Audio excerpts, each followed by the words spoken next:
Alright, so we got the 231 spoilers, and of course the battle between Gojo and Sukuna is continuing in this one, because coming off of the previous chapter, we saw that they had basically both come to one of their limits, I guess you could say. They had both damaged their brains enough to where currently they can't use their domain expansions anymore. And since that was like their primary method of battling for the majority of the fight, now we're going to get to see them do something a little different, I guess. Because at the end of that chapter, it looked like they were just going to go into physical fighting, like trading strikes and whatnot. And this one starts with Kusakabe asking everyone if anyone's been seriously punched by Gojo. And Panda says that he tried, but he couldn't hit. Yuta tells that he got hit with Limitless once, but not seriously. So that's interesting. I guess that's giving us insight into the brief time when Gojo was able to train with Akotsu. Because I guess he was like his first teacher, but Akotsu spent a lot of time in, I think, Spain with Miguel.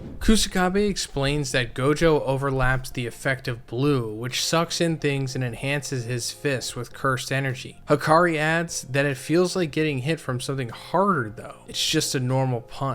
And Kirara asks if it hurts, to which Yuta and Hikari answer that they threw up. So Hikari was in this training too, and that's also something I wish we could have seen, like Hikari's time in school. But also getting some exposition from Kusakabe here, telling us that Gojo overlaps the effect of blue. But going further, Yuji says that Nanami had once told him to not compare himself with Gojo. If Yuji wants to aspire to being a sorcerer, Nanami adds, long story short, it feels like I can't keep up with his crap. So we got a Nanami flashback here, and this goes back to, you know, some people are just more talented than others. But I do feel like Nanami is going to come back in some way. Not like completely come back as a character, but something about him is going to come back and be relevant soon. I have a feeling they've kind of been setting it up. I'll talk more about that in my full chapter review. But we come back to the battlefield and we see Gojo thrashing Sukuna around. So yeah, I think this is picking up probably from the end of the previous chapter, where Gojo is like smiling, just dragging Sukuna like through the environment and destroying like everything. He's like fighting him like a Dragon Ball Z character. And that's also been another story of this fight. Like, Gojo is just simply better than Sukuna in like hand-to-hand combat or being a martial artist or whatever. Like, almost all of these exchanges, Gojo has been superior in them. So this definitely benefits Gojo at this point. But Gojo later makes all the debris around him get sucked in with Sukuna, but he survives it. And next, Gojo tries to crush Sukuna with his feet, but Sukuna dodges it and tries to do the same. So yeah, we get another massive blue feat here from Gojo, who is able to use his curse technique. I mean, he's been fighting Sukuna with it, of course, but they just can't use their domain expansions at this point. But Gojo suddenly uses Shadow Clone Jutsu. All the clones simultaneously try to punch Sukuna. So yeah, Gojo like clones himself somehow. I guess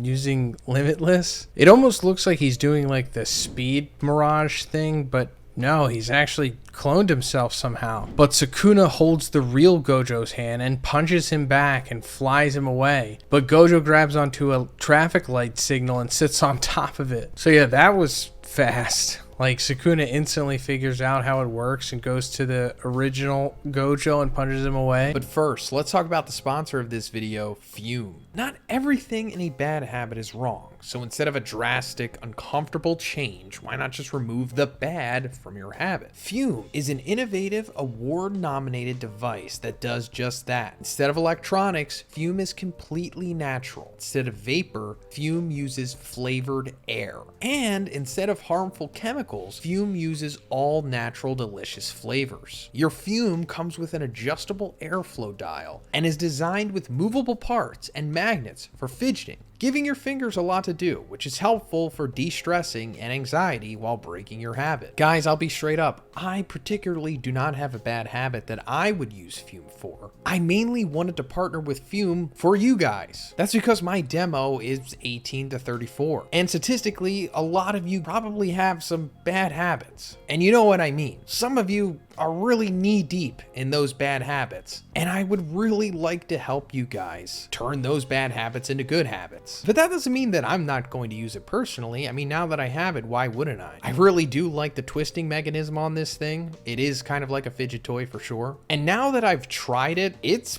pretty refreshing, like surprisingly refreshing. And as it says here, it pretty much is literally flavored air. Fume actually has 3 new flavors: raspberry lemon, sparkling grapefruit, and orange vanilla. I tried all of them and they were absolutely fantastic. It's like they somehow converted these great summer flavors into oxygen. It's like taking in a refreshing, delicious breeze every time. And trust me, I know stopping is something we all put off because it's hard, but switching to Fume is easy, enjoyable, and even fun. Fume has served over 100,000 customers and has thousands of success stories. And there's no reason that that can't be you. So join Fume in accelerating humanity's breakup from destructive habits by picking up the Journey Pack today. Head to tryfume.com/Zhoniin or scan the QR code and use code Zhoniin to get 10% off when you get the Journey Pack today. That's tryfum.com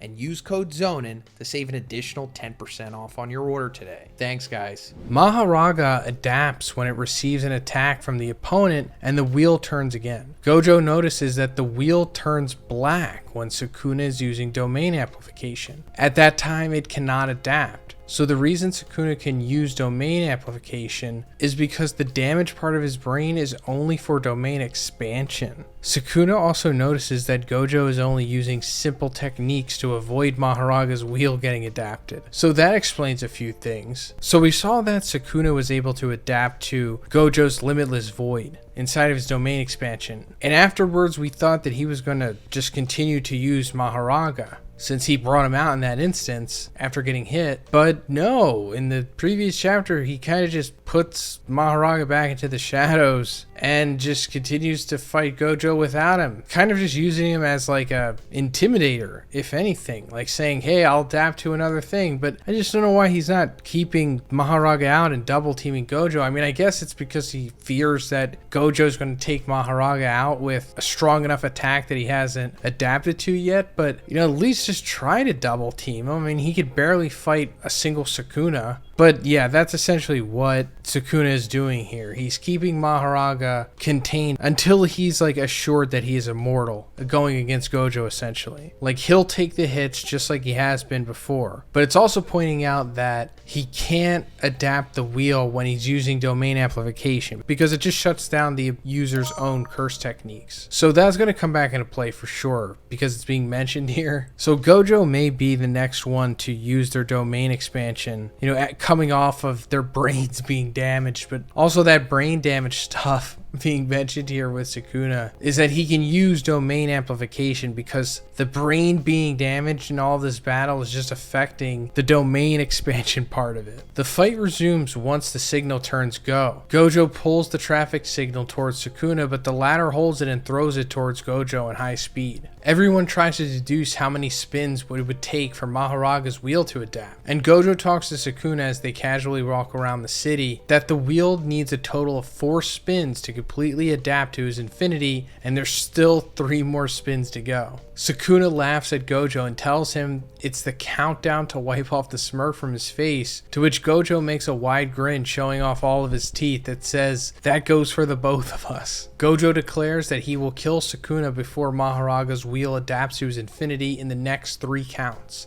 And Hana says, don't tell me he forgot about Megumi. And Yuji says, maybe. Kashimo says, it's okay to forget about it. And Hana says, no, it's not. So yeah, let's break this down. So they're expecting Mahoraga to be able to adapt to Sukuna within 4 spins, meaning 4 times that Sukuna gets hit with an ability from Gojo, that he'll have the wheel active so that he can adapt to Mahoraga. Meaning that if he does successfully adapt 4 times, then there's nothing that Gojo can do to defeat Mahoraga at that point. And this also answers another question that we had. It was like, if Mahoraga was just hit with Limitless in general, would he adapt to it as a whole instantly? And I guess that's telling us no, since he needs to be adapted like at least 4 times from 4 different applications of Limitless. And I guess if he does completely adapt, that could lead to Gojo using his maximum technique, or that could happen before. We've also been talking about that a lot, Gojo using his maximum technique. Does he have it? Has he already done it? But coming to the end of the chapter here with Hana saying, like, don't tell me he forgot about Megumi, saying that she expects Gojo to just completely kill Sukuna, you know, deeming that that's being done for the greater good, I guess. But of course,